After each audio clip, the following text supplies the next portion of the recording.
And we're recording. It's take number 3. Okay. This is it. It's my website.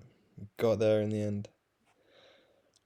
I've got a little introductory sentence. Hello and welcome to my website. I'm James, currently in my first year of digital media at UWE in Bristol. Below you will find the work for the 4 tasks we've been set for the first semester. Each task can be quickly accessed by clicking on the buttons above, and that is a photo of me. So we've got these anchor points: the carp task, type task, coding task, user experience, and the reflection. Okay. So these are my posters for the True False Festival. First one. Second. Third. And then I've got a fourth final one. I'll show you that in a sec. So this was the first one that I came up with. I wasn't too happy with it. I mean, it's okay now, but at the start it didn't look like this. It was sort of had these stripes and it just felt too bland.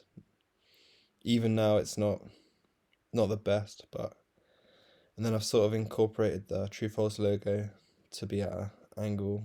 I'm not sure why, but just felt it worked. And then I've done like a ring around the text here to imitate the logo. And yeah, that's pretty much the first poster. Second poster, I've got more of a emphasis on repetition with the True False print in the background. So how I first thought I was going to go about that was I just copied and pasted the words true and false over again, and I was going to try and lay them in like a brick sort of pattern, but that was really difficult to do, and it would have taken a long time. So I opted for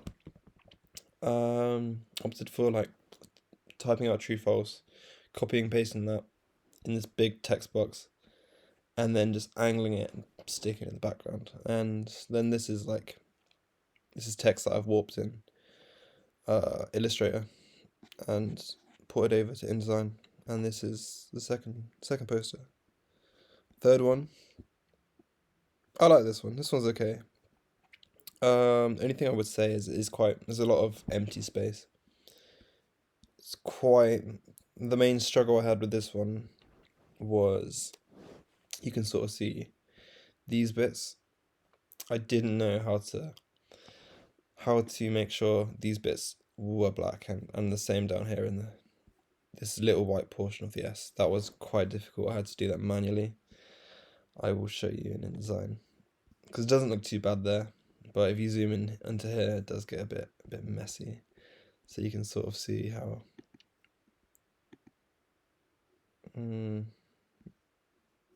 I've gone about that. Oh wait, that's where that's working. Okay, never mind. And yeah, the same here. It's a bit, yeah.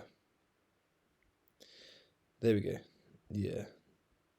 Okay. Anyway, back to the website.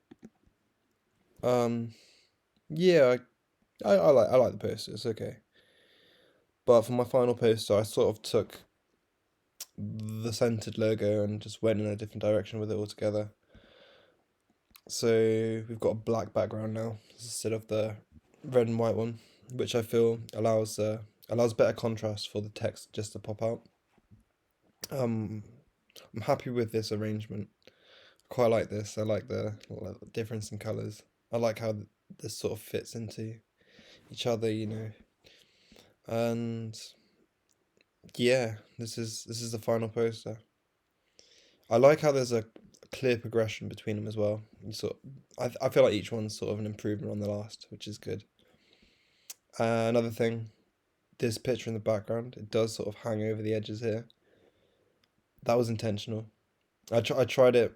Tried making these black boxes like quite opaque, but it just looks better having a bit of depth to the poster.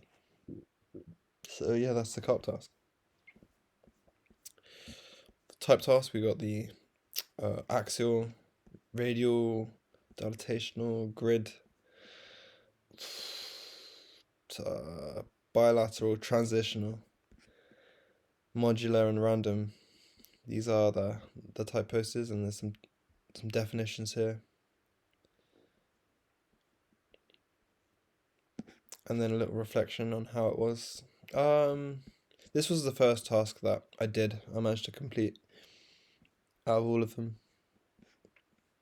And yeah, I'm fairly happy with how these turned out. They're quite simple, but I feel like they all sort of like correlate with each other, which is good. Yeah, no, it was a fun little task. I like the random design as well. I sort of wanted it to be sort of readable, but not really. And it was basically like a showcase of all the different techniques used. You got the transitional, did I say that right? Yeah. And then the dilatation as well. Yeah, that's that for the type task. Actually, I'm gonna go up to the top and use that anchor point. Make sure they work. There we go, coding, here we go. Yeah. Just gonna scroll through them a bit. And then I've got links at the bottom of these screenshots that will take you straight to the coding tasks. Yeah, so I definitely needed to do these coding worksheets. They definitely, I mean, without them I wouldn't have a website at all, because this is the first time I've actually ever done anything like this. It's been challenging, but yeah, I did enjoy the coding tasks, to be fair. It was laid out in a really good way. The wording was like really easy to follow, and towards the end it would sort of like, you'd have to like look back on the stuff you've already done to try and work out how to do the next part, and I thought that was just a really good way of learning it. And yeah, they've been really beneficial.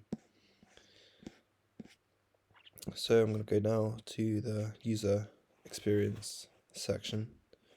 This is my wireframe of how I initially wanted my website to be, and we're not too far off this really. Like, I've got the anchor points, the buttons here.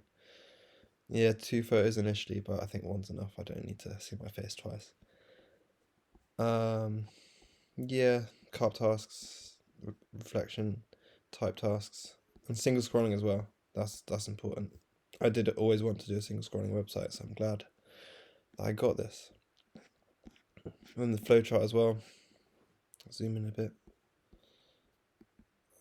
Yeah. So it shows how each of the anchors link to the appropriate sections. And that's that. So we've got the scope. What are the actual functions that need performing on your website? What will your specific content be? So yeah, basically this website is to hold all the tasks that we've been given, and I feel that's what mine does. I guess I think I've successfully achieved that. And then for the strategy, who are your users and what do they need? What do you want to get out of your website?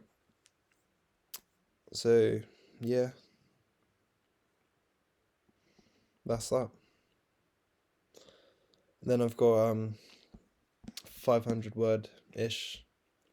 Think I'm a little bit over. Not sure, but yeah, 500 word reflection report. In here I basically explain my process of how this website came to be, what order I did everything.